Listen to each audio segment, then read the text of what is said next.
মাওলানা সাদ কান্দালভির সম্পর্কে বিভিন্ন ধরনের মানহানিকর বক্তব্য প্রচার করার অভিযোগ এনে ৫০০ কোটি টাকার ক্ষতিপূরণ চেয়ে মামলা দায়ের করা হয়েছে। হেফাজতে ইসলামের আমির মাওলানা মহিবুল্লাহ বাবুনগরী, জাতীয় মসজিদ বাইতুল মুকাররমের খতিব মুফতি মোহাম্মদ আব্দুল মালেক সহ ১২ জনের বিরুদ্ধে ঢাকার আদালতে এই মামলা দায়ের করা হয়।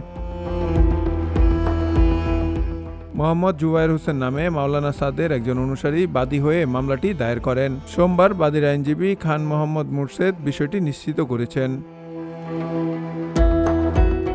তিনি বলেন, ঢাকার যুগ্ম জেলা জজ প্রথম আদালতে ১ ডিসেম্বর মামলার আবেদন করা হয়। আদালত আবেদন গ্রহণ করে আগামী ১৪ জানুয়ারি সর্বোচ্চ কোর্ট ফি দাখিল সংক্রান্ত শুনানির জন্য দিন ধার্য করেছেন।